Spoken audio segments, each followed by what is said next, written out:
तत्सत श्री श्रीमद्वैचरण अरविंद भक्तिवेदांत स्वामी शीला प्रभात की जय। ओम विष्णुपाद परमहंस परिव्राजकाचार्य अष्टो तत्सत श्री श्रीमद् भक्त सिद्धांत सरस्वती महाराज की अनंत कोट वैष्णववृंद की प्रेम से कहो जय। श्री कृष्ण चैतन्य प्रभु नित्यानंद श्री अद्वैत गदाधर श्रीवासादि गौर भक्तवृंद की, मथुरा वृंदावन धाम की, नवदीप मायापुर धाम की, द्वारका धाम की समवेत भक्तवृंद की, all glory to assembled devotees, all glory to assembled devotees, all glory to assembled devotees, all glory to Shri Guru and Gaurang Sheila प्रभात की जय।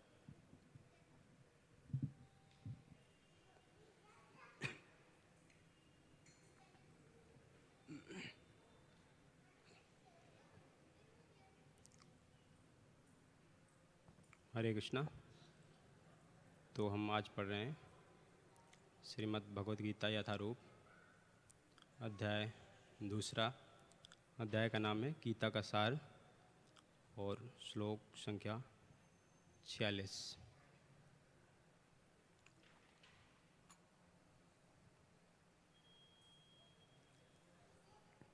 ओम नमो भगवते वासुदेवाय। ओम नमो भगवते वासुदेवाय। ओम नमो भगवते वासुदेवाय।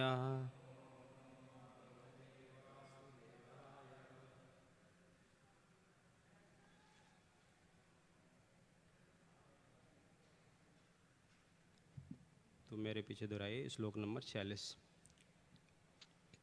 यावन्नर्थे उत्पाने सर्वथा संप्लुतोदके तावन् सर्वेषु वेदेषु ब्राह्मणस्य विजानता। यावन्नर्थ उत्पाने सर्वथा संप्लुतोदके तावान् सर्वेषु वेदेषु ब्राह्मणस्य विजानता। यावन्नर्थ उत्पाने सर्वथा संप्लुतोदके तावान् सर्वेषु वेदेषु ब्राह्मणस्य विजानता। दोहराइए।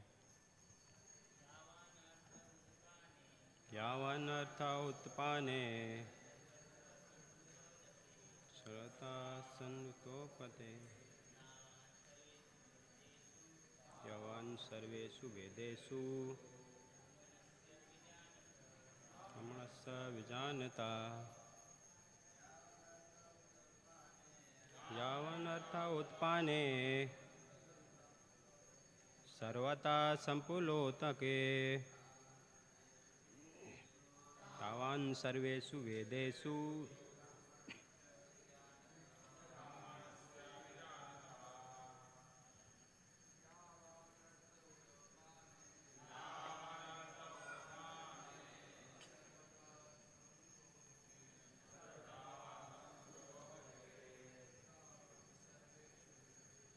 तावान् सर्वेषु वेदेषु ब्राह्मणस्य विजानता। यावन्नर्थ उत्पाने संप्लुतोदके तावान् सर्वेषु वेदेषु ब्राह्मणस्य विजानता। यावन्नर्थ उत्पाने सर्वथा संप्लुतोदके तावान् सर्वेषु वेदेषु ब्राह्मणस्य विजानता। शब्दार्थ। यावान जितना सारा, अर्थ प्रयोजन होता है, उत्पाने जलकूप में सर्वथा सभी प्रकार से संप्लुत उदके विशाल जलाशय में तावान उसी तरह सर्वेषु समस्त वेदेषु वेदों में ब्राह्मणस्य परब्रह्म को जानने वाले का विजानता पूर्ण ज्ञानी का अर्थ तथा तात्पर्य अभय चरण अरविंद भक्तवान स्वामी शीला प्रभात जी के द्वारा। शीला प्रभात की जय। अर्थ, एक छोटे से कूप का सारा कार्य एक विशाल जलाशय से तुरंत पूरा हो जाता है। इसी प्रकार वेदों के आंतरिक तात्पर्य जानने वाले को उनके सारे प्रयोजन सिद्ध हो जाते हैं। तात्पर्य, वेदों के कर्मकांड विभाग में वर्णित अनुष्ठानों एवं यज्ञों का ध्येय आत्म साक्षात्कार के क्रमिक विकास को प्रोत्साहित करना है और आत्म साक्षात्कार का ध्येय भगवत गीता के 15वें अध्याय में 15वें श्लोक इस प्रकार स्पष्ट किया गया है। वेद अध्ययन का ध्येय जगत के आदि कारण भगवान कृष्ण को जानना है। अतः आत्म साक्षात्कार का अर्थ है कृष्ण को तथा उनके साथ अपने शाश्वत संबंध को समझना। कृष्ण के साथ जीवों के संबंध का भी उल्लेख भगवत गीता के 15वें अध्याय में 7वें श्लोक में हुआ है।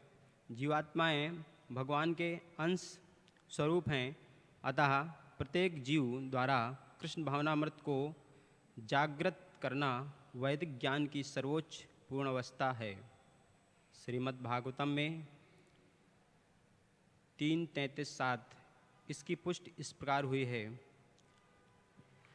अहो वत्सप्चो अतो गरियान यज्जी है ग्रे वर्तते नाम तुभ्यम ते पुस्तपस्ते जुहु सस्नुरार्या ब्रह्मानु चूर्णाम गृह्णन्ति एते। हे प्रभु, आपके पवित्र नाम का जाप करने वाला भले ही चंडाल जैसे निम्न परिवार में क्यों न उत्पन्न हुआ हो, किंतु वह आत्म साक्षात्कार के सर्वोच्च पद पर स्थित होता है। ऐसा व्यक्ति अवश्य ही वैदिक अनुष्ठानों के अनुसार सारी तपस्याएं संपन्न किए होता है और अनेकानेक बार तीर्थ स्थानों में स्नान करके वेदों का अध्ययन किए होता है। ऐसा व्यक्ति आर्य कुल में सर्वश्रेष्ठ माना जाता है। अतः मनुष्य को इतना बुद्धिमान तो होना ही चाहिए कि केवल अनुष्ठानों के प्रति आसक्त न रहकर वेदों के उद्देश्य को समझे और अधिकाधिक इंद्र तृप्ति के लिए ही स्वर्गलोक जाने की कामना न करे। इस युग में सामान्य व्यक्ति के लिए ना तो वैदिक अनुष्ठानों के समस्त विधि विधानों का पालन करना संभव है और न सारे वेदांत तथा उपनिषदों का सर्वांग अध्ययन कर पाना सहज है।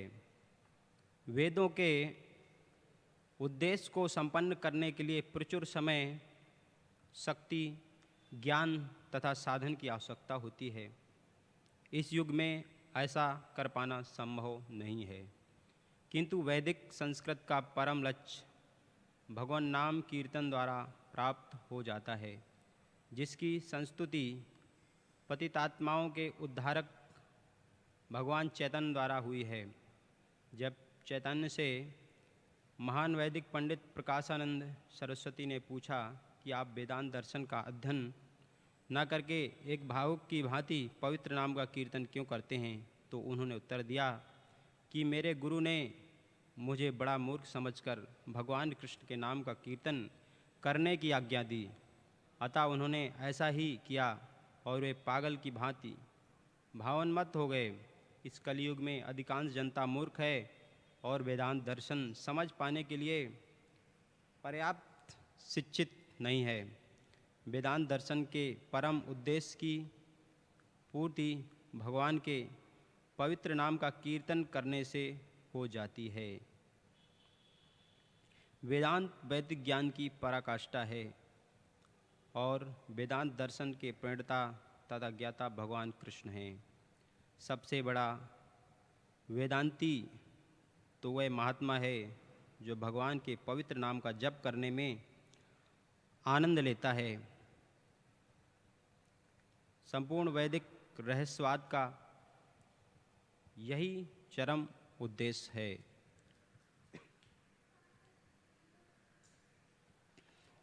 ओम अज्ञानतिमिरन्दस्य ज्ञानञ्जनशलाकया चक्षुरुन्मिलितं तस्मै श्रीगुरुवे नमः। श्रीचैतन्यमनोभीष्टं स्थापितं येन भूतले स्वयं रूपः कदा मह्यं ददाति स्वपदान्तिकं।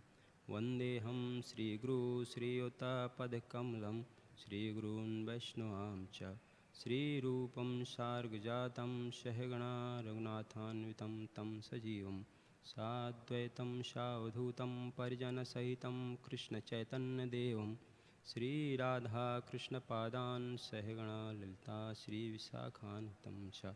नमो विष्णुपादाय कृष्णपृष्ठाय भूतले श्रीमते भक्तिवेदान्तस्वामिनिति नाम्ने। नमस्ते सरस्वती देवी गौरवाणी प्रचारिणे निर्विशेषा शून्यवादी पाश्चात्यदेशतारिणे। जय श्री कृष्ण चैतन्य प्रभु नित्यानंद श्री अद्वैता गदाधर श्रीवासादि गौर भक्तवृंद। हरे कृष्णा कृष्णा कृष्णा हरे हरे, हरे राम राम राम हरे हरे। हरे कृष्णा। तो हम अध्ययन कर रहे हैं अध्याय 2 गीता का सार।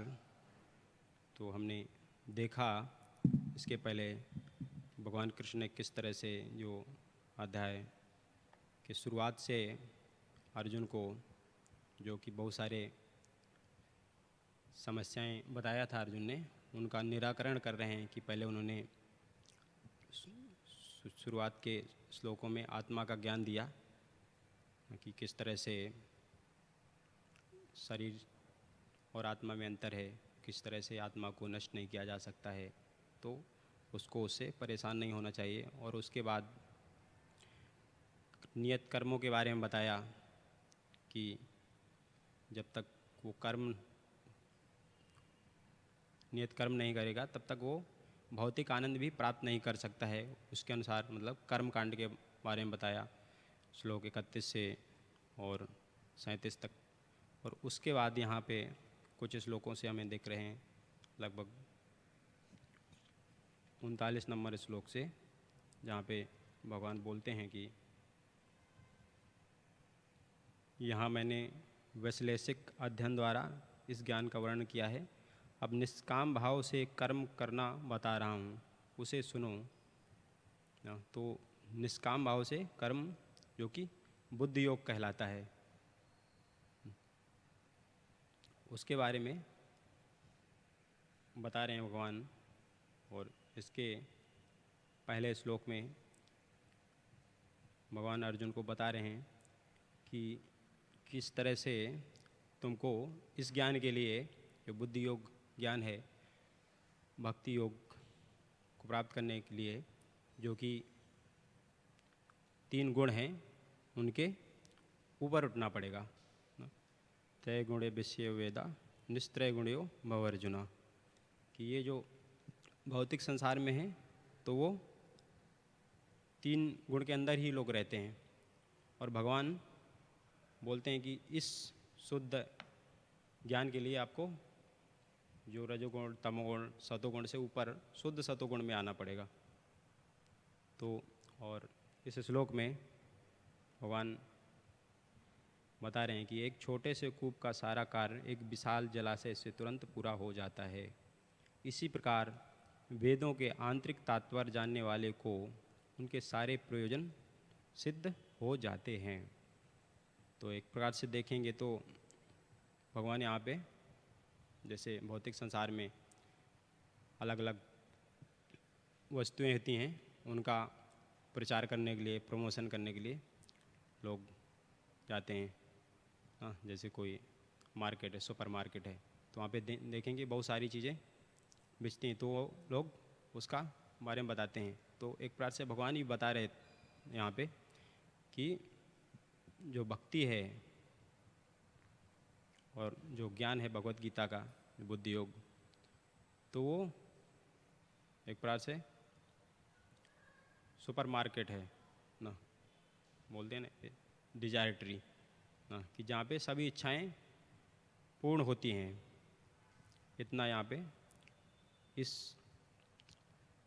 में पावर है भक्ति योग में, इसलिए कि उसके लिए जो छोटे छोटे कुएं हैं अलग अलग पर्पज के लिए, तो उनके पास जाने की ज़रूरत नहीं पड़ेगी। अगर वो सिर्फ जो कृष्ण भावना नदी है विशाल, उस पे ये सभी चीज़ें मिलेंगी जो कि छोटे छोटे कुओं पे मिलती हैं। और जैसे कि पिछले बताया ही कि अलग अलग लोग रहते हैं, कि कर्मी रहते हैं, ज्ञानी रहते हैं, योगी रहते हैं। तो वो लोग, उनका कुछ ध्येय रहता है ना, कि कर्मी हैं तो कुछ बहुत मेहनत करके, काम करके प्राप्त करना चाहते हैं। यो ज्ञानी हैं तो वो भी ज्ञान प्राप्त करके और कुछ प्रसिद्ध होना चाहते हैं ना, पजित करना चाहते हैं। और इसी तरह योगी है कि अपना कुछ सिद्धि प्राप्त करके भौतिक संसार पे, कुछ चीज़ों पे, कुछ शक्तियों पे अपना प्रभुत्व जमाना चाहते हैं, कंट्रोलर बनना चाहते हैं। लेकिन वो कुछ क्षण के लिए बन भी सकते हैं, बाकी वो नष्ट हो जाता है कुछ समय के बाद।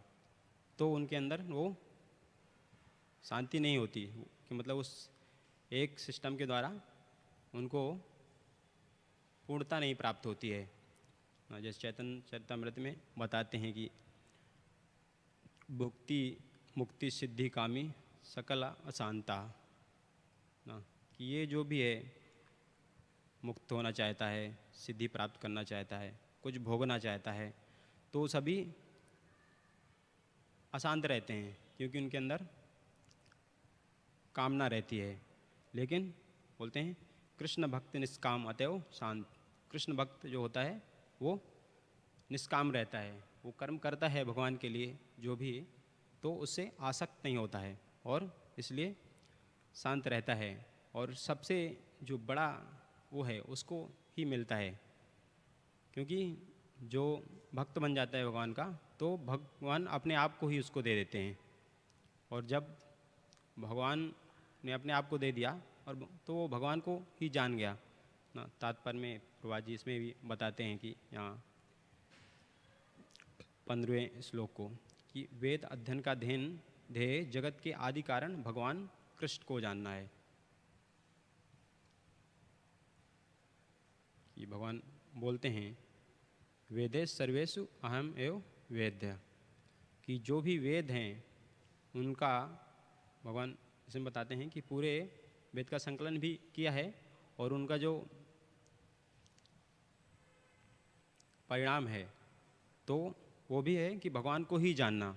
और जिसने भगवान को जान लिया तो उसने बाकी चीज़ें अपने आप ही उसको प्राप्त हो जाती हैं। हम देख सकते हैं जैसे कि एक कथा आता है कि एक राजा रहता है, तो बहुत दिनों के बाद उसको एक संतान उत्पन्न होती है ना। तो संतान जब उत्पन्न होती है तो बहुत ही खुश हो जाता है। अभी जब खुश हो जाता है तो वो सोचता है मैं कुछ लोगों को कुछ देता हूँ। तो जो शुरुआत के 3 लोग रहते हैं उनको वो उनके मन की इच्छा पूर्ति करता है कि आपको जो चाहिए वो मांग सकते हो, वो मैं दे दूँगा ना। मान लो पहला व्यक्ति मिला तो उसने बोला ठीक, अपने कुछ गले का हार है वो दे दो। वो सोने का हार था, उसने उसको दे दिया, वो प्रसन्न हो गया। उसके बाद दूसरा एक और व्यक्ति मिला तो उसने बोला दूसरा आभूषण कोई उसको भी दे दिया उसने। और इसके बाद जो तीसरा मिला तो उसने बोला कि मुझको अपना मित्र बना लो। तो सबसे अच्छा जिसने मांगा वो किसने मांगा? थर्ड वाले ने, क्योंकि उसने बोला मुझको मित्र ही बना लो ना। तो अभी जब मित्र बन गया तो जाहिर सी बात है जो राजा का है वो सब अब उपयोग कर सकता है, जहाँ पे राजा रहेगा उसी तरह उसको भी मिलेगा ना। जो राजा खाएगा तो वो भी खाएगा, जो भी सुविधाएं हैं राजा के पास वो सिर्फ मित्र बन गया उसका तो वो सभी सुविधाएं उसको प्राप्त होंगी। तो उसी तरह यहाँ पे है कि भगवान को वो जान लिया, भगवान ने उसको दे दिया भक्त को, तो भगवान के पास तो हर चीज़ है ना, तो उसके लिए फिर परेशान करने की ज़रूरत नहीं होगी उसको। जो भक्त है भगवान से हर चीज़ प्राप्त कर लिया। और जबकि जो पहले वाले हैं जैसे अंगूठी लिया उन्होंने तो वो कुछ समय के बाद हो सकता है, लेकिन वो भी आनंद नहीं है ना। बोलते हैं जैसे कि भौतिक संसार में एक्चुअली सुख या आनंद है ही नहीं, जो है वो एक इल्यूजन है, माया है। वो उसी तरह है जैसे बोला जाए कि आकाश के बगीचे का फूल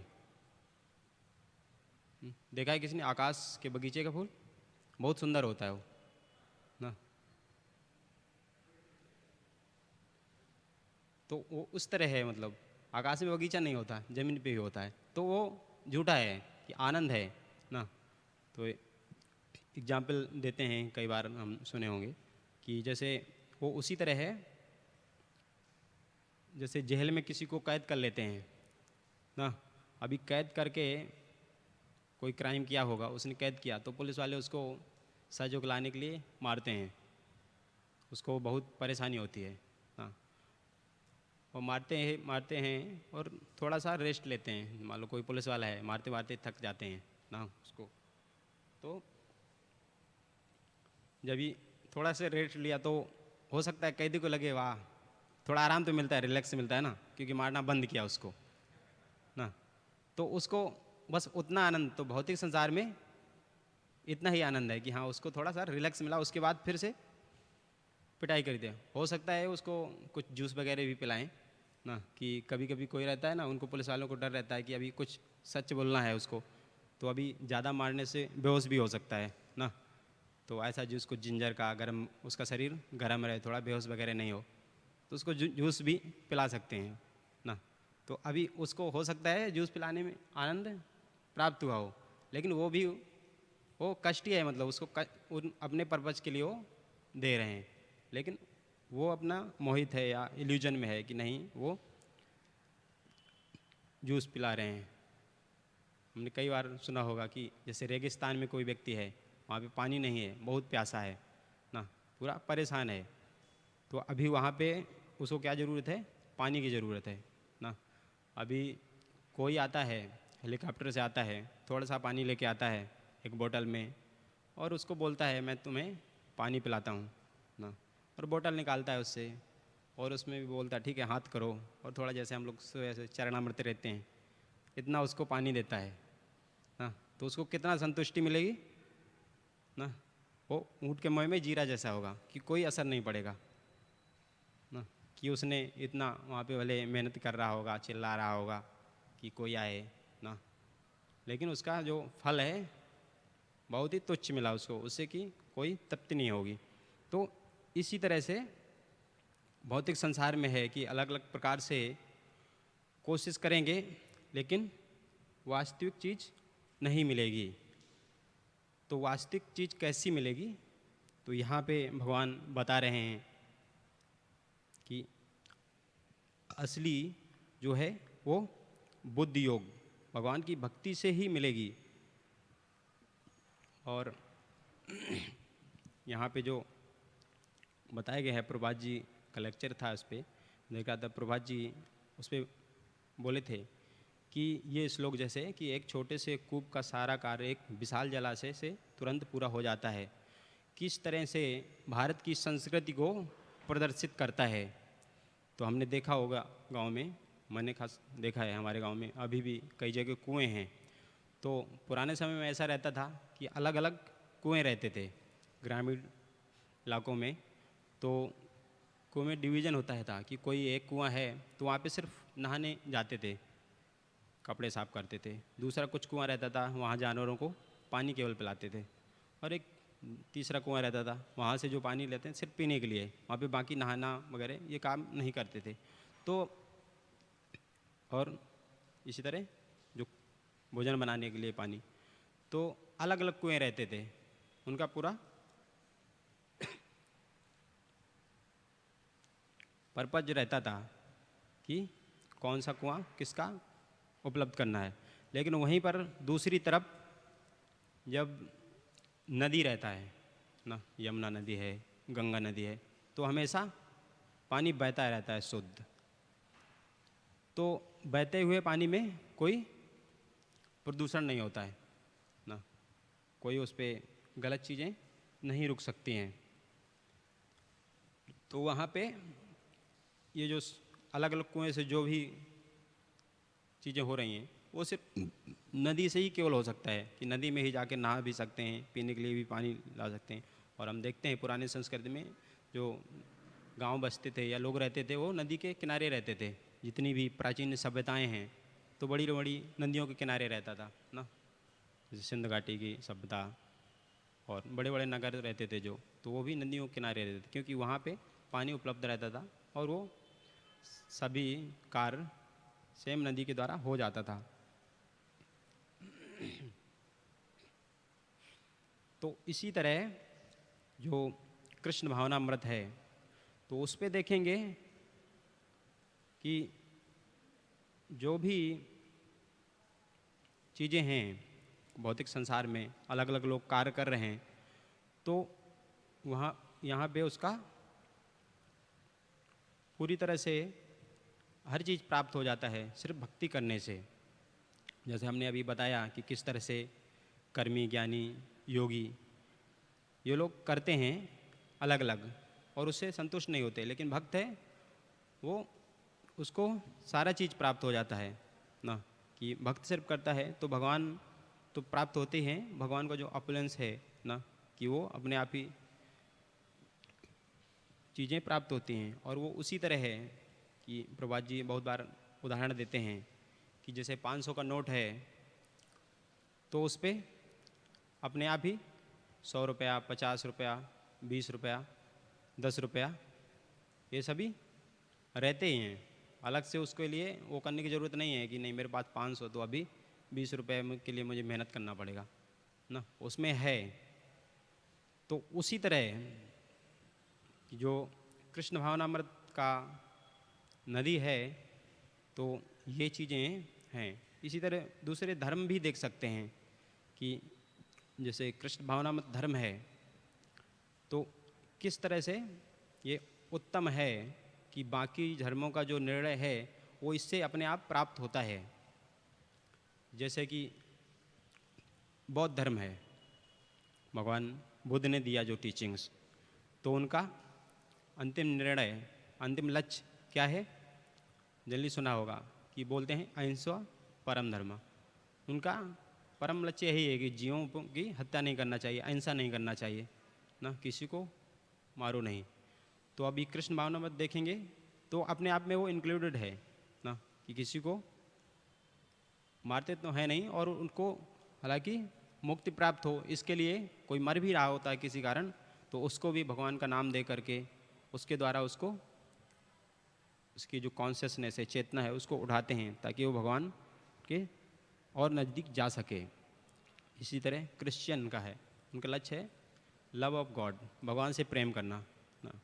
और कृष्ण भावनामृत रोज़ ही हम पढ़ते हैं ना कि एवरी वैष्णव शुड ना कि ये 10 अपराधों से बचे, और उसके बाद पढ़ते हैं क्या हाईएस्ट जो अचीवमेंट है उसको प्राप्त करना, जो परम लक्ष्य है वो कृष्ण प्रेम है ना। तो वो अपने आप में है। इसी तरह जो मुस्लिम है ना, मोहम्मद धर्म है, तो उसमें बोलते हैं कि वो क्या है, भगवान के सेवक हैं ना। और चैतन्य महाप्रभु ने क्या कहा, जीवे स्वरूप कृष्ण नित्यदास। तो वो पहले से इंक्लूडेड है कि वो जीव जो है कृष्ण का दास है। 1-2 घंटे के लिए नहीं, हम लोग 24 घंटा इंगेज रहते हैं भगवान की सेवा में ना। तो पहले से ही है वो। बाकी चीज़ें भी देख सकते हैं, जैसे योगी है समाधि करते हैं। अभी इसके श्लोक के पहले श्लोक में ये बताया गया था कि समाधि का अर्थ है स्थिर मन ना। सम्यक अधीयते अस्मिन्नात्मत त्वया थाम्यम। जब मन आत्मा को समझने में स्थिर रहता है तो उसे समाधि कहते हैं ना। तो योगी समाधि में जाते हैं, लेकिन एक्चुअली समाधि प्राप्त नहीं कर पाते। लेकिन भक्त लोग हमेशा मन को स्थिर रखते हैं भगवान के चिंतन में, भगवान के चरणों में। तो पहले से वो समाधि के स्तर पे होते ही हैं।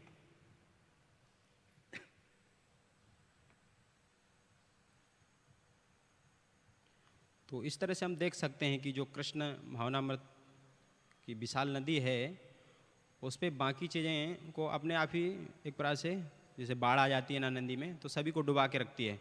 तो उसी तरह कृष्ण भावनामृत जो है, जो कृष्ण चेतना में रहता है व्यक्ति, तो उसके अंदर बाकी धर्मों के जो भी लक्ष्य हैं, नियम हैं, तो वो अपने आप से रहेंगे ही, उसको अलग से करने की ज़रूरत नहीं है।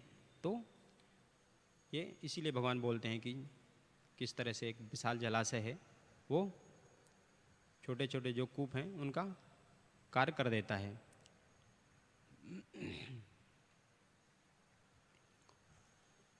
और भक्ति से महत्वपूर्ण ये है कि भक्ति करने से ही सिर्फ कृष्ण भगवान को जाना जा सकता है। जो बाकी प्रोसेस है वो एक तो थोड़े समय के लिए होते हैं और जो भौतिक लाभ देते हैं ना।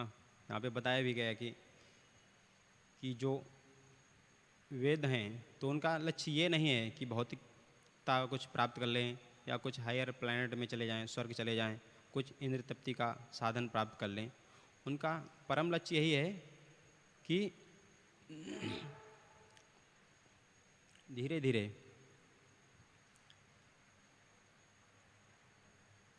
इसके पहले वाले श्लोक में था शायद,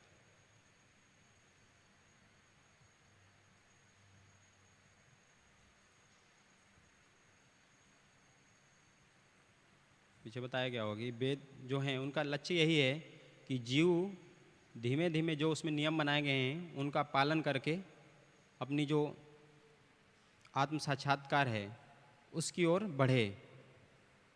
और यहाँ पे बताएं कि वेदों के आंतरिक तात्पर्य जानने वाले को उनके सारे प्रयोजन सिद्ध हो जाते हैं।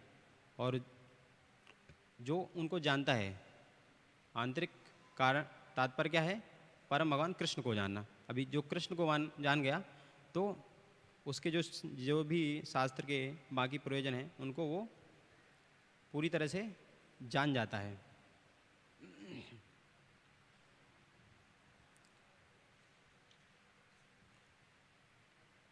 तो यहाँ पे देखेंगे कि प्रभुपाद जी तात्पर्य में बताते हैं जैसे कि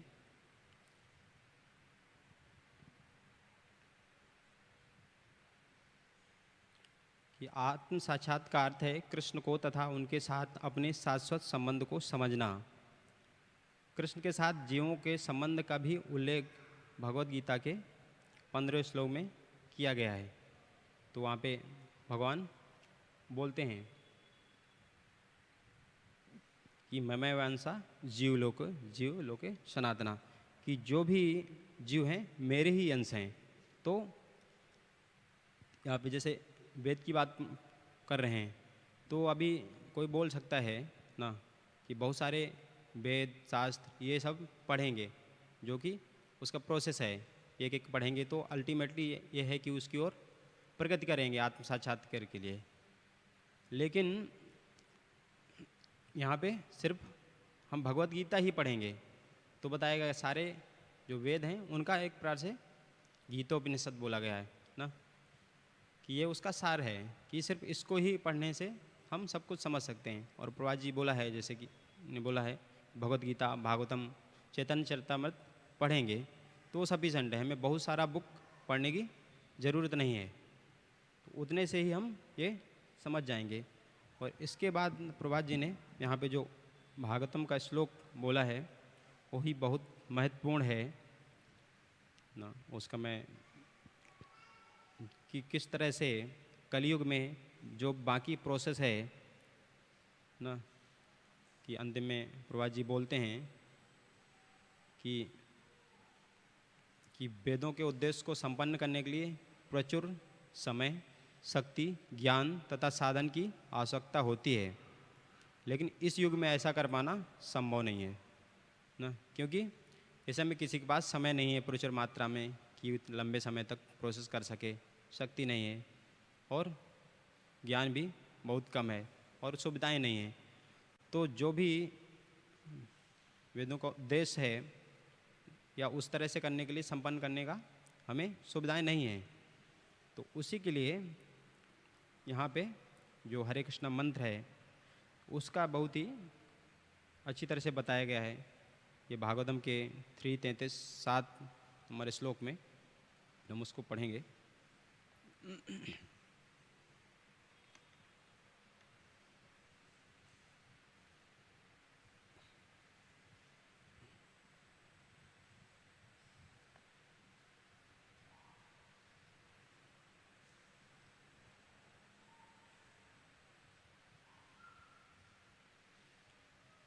तो यहाँ पे माता देवती बोल रही हैं कपिल देव से ना, जो कि भगवान स्वयं कपिल देव के रूप में उनके पुत्र के रूप में आए हैं। तो वो बता रहे हैं कि जो भगवान का नाम है वो कितना महत्वपूर्ण है और उसको प्रभा जी ने पूरे तात्पर्य में बताया है। उसका अनुवाद पढ़ते हैं श्लोक नंबर 7 में। ओहे वो कितने धन्य हैं जिनकी जिह्वाएं आपके पवित्र नाम का जप करती हैं। कुत्ता खाने वाले वंशों में उत्पन्न होते हुए भी ऐसे पुरुष पूजनीय हैं जो पुरुष आपके पवित्र नाम का जप करते हैं, उन्होंने सभी प्रकार की तपस्याएं तथा हवन किए होंगे और आर्यों के सदाचार प्राप्त किए होंगे। आपके पवित्र नाम का जप करते रहने के लिए उन्होंने तीर्थ स्थानों में स्नान किया होगा, वेदों का अध्ययन किया होगा और अपेक्षित हर वस्तु की पूर्ति की होगी। तो यहाँ पे माता देवती बता रही हैं कि जो भगवान का नाम लिया होगा तो वो ये चीज़ें सब कर चुका है, भले ही बाहरी रूप से लगे कि वो एक ब्राह्मण परिवार में जन्म नहीं लिया है, वो तो सिर्फ हरे कृष्णा जप एकदम से शुरू कर दिया है ना। लेकिन वो बता रहे हैं हरे कृष्णा जो जप कर रहा है तो इसका तात्पर्य यह है कि उसने बाकी चीज़ें जितने भी यज्ञ हैं, तपस्याएं हैं, हवन हैं और तीर्थ स्थल हैं वो पहले से वहाँ जा चुका है या उनका अध्ययन कर चुका है। ये सेम उसी तरह है। प्रभात जी कितनी बार एग्जाम्पल देते हैं कि जैसे कोई जज है ना और जज की सीट पे बैठा है, वो निर्णय दे रहा है। अभी निर्णय दिया उसने तो कोई व्यक्ति ये नहीं कर सकता अरे उसने तो इंटरमीडिएट या 10वीं 12वीं पढ़ाई नहीं किया है ना, मतलब उस सीट पे अगर बैठा है वो तो जाहिर सी बात है उसने उसके पिछला जितना भी शैक्षणिक योग्यता है उसके पास पहले से है, तभी वो वहाँ पे वो बैठा हुआ है। तो उसी तरह ये है कि भगवान का जो नाम लेना इतना महत्वपूर्ण है कि वो तभी ले सकता है कोई व्यक्ति जब उसके प्री क्वालिफिकेशन जो पहले की योग्यताएं हैं वो कंप्लीट कर लिया है ना। तो यहाँ पे तात्पर्य में प्रभात जी बता रहे हैं,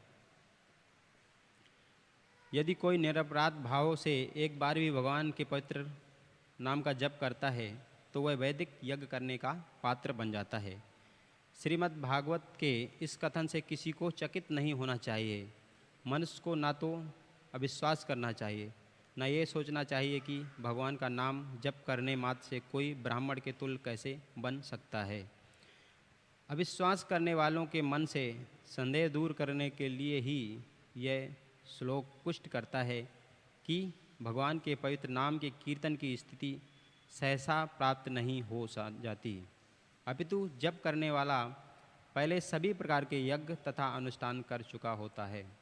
ये कोई आश्चर्य की बात नहीं, क्योंकि कोई भी व्यक्ति तब तक भगवान के नाम का जप नहीं कर पाता जब तक वह नीचे की सारी अवस्थाएं यथा वैदिक अनुष्ठान करना, वेदों का अध्ययन तथा आर्यों जैसा सदाचार करना पार नहीं कर लेता है। पहले ये सब संपन्न कर लेना होगा। जिस प्रकार विधि के विद्यार्थी से एक आशा की जाती है वह सामान्य शिक्षा में स्नातक होगा, उसी तरह जो भी भगवान के नाम जप हरे कृष्ण महामंत्र के जप में लगा हुआ है उसने नीचे की सारी अवस्थाएं पार कर ली होंगी।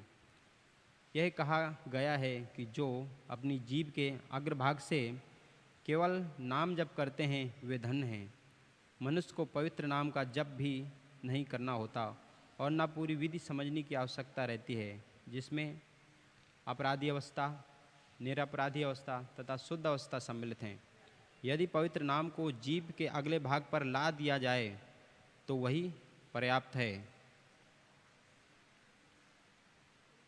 तो देख सकते हैं यहाँ पे ऐसा नहीं कि पूरा बहुत वक्त हो प्रकार पूरा 24 घंटा जप करता हो। यहाँ पे सिर्फ भगवान का नाम ले लिया हो, उसने भगवान का नाम राम कृष्ण इतना ही ले लिया हो, तब भी उस पर ये क्वालिफिकेशन है कि उसने पूरे वैदिक अनुष्ठान, वेदों का अध्ययन और जो आर्यों के सदाचार है उसको कंप्लीट कर लिया है।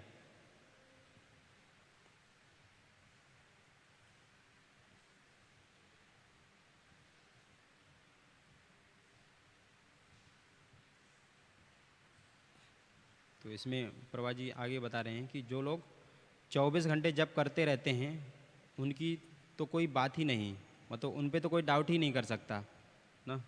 जैसे कि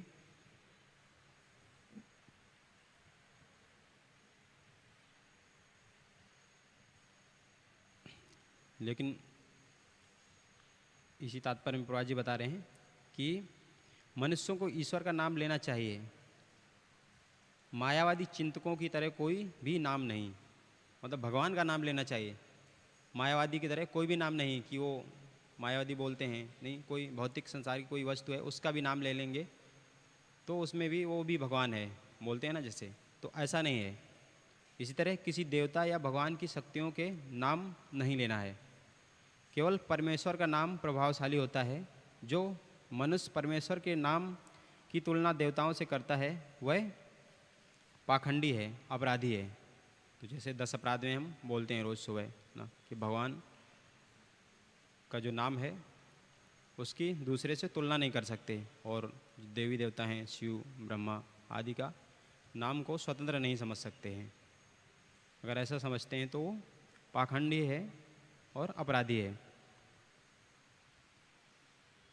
और दूसरा है कि जो भगवान का पवित्र नाम है किसी इंद्र तृप्ति या व्यवसाय की दृष्टि से नहीं अपितु परमेश्वर को प्रसन्न करने के लिए किया जाए।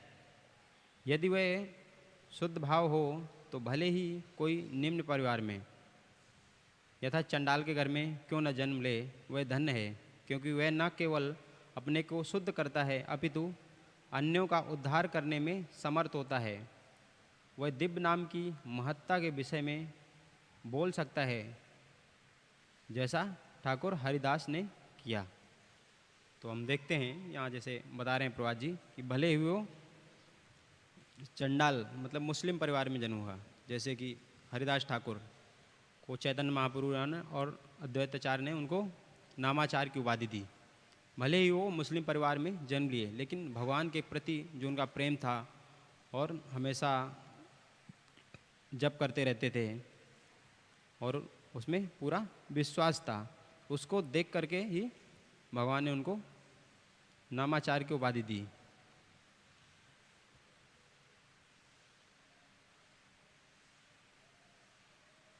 तो इसमें और भी बहुत सारी चीज़ें बताया है नाम के बारे में, और इसके तात्पर्य में देखते हैं भगवत गीता में जो किस तरह से अंत में बताते हैं कि चैतन्य महाप्रभु भी जब उनके गुरु ने उनको मंत्र दिया कि इसको जप करो तो जो मायावादी थे बनारस में, विशेषकर पंडित प्रकाशानंद सरस्वती, जो कि चाहते थे कि चैतन्य महाप्रभु सन्यासी हैं, उनको चाहिए वेदांत सूत्र पे चर्चा करना चाहिए, उसको पढ़ना चाहिए। वो ये क्या मतलब डांस कर रहे हैं, कीर्तन कर रहे हैं ना, पागलों जैसा कर रहे हैं। तो चैतन्य महाप्रभु ने उनको बताया कि किस तरह से जब मेरे गुरु ने मंत्र दिया और यह उसका परिणाम हुआ कि मैं पागलों जैसा नाचने लगा ना, अश्रु प्रवाहित करने लगा। तो वो दोबारा से मैं अपने गुरु के पास गया और कारण पूछा कि ऐसा हो रहा है। तो उनके गुरु ने क्या बोला कि बहुत अच्छा है, यही इसका रिजल्ट है कि हरि नाम अगर लेता है तो यही रिजल्ट उसको मिलना चाहिए ना, कि उसको और भी ऐसे भाव प्रकट होना चाहिए कि मतलब बहुत आनंद आना चाहिए, डांस करना चाहिए ना, कि भौतिक जो चेतना है वो ख़त्म होनी चाहिए और भगवान के प्रति पागल की भांति भावनामत हो जाना चाहिए। यही उसका गुण है हरि नाम का, कि बाकी चीज़ें जो भौतिक संसार में हैं और कोई दूसरा सलूशन नहीं है, जो कि जो हमारे हृदय में कलमश है ना, जो मैल है, उसको क्लीन करने का कोई प्रोसेस नहीं है ना। कोई भी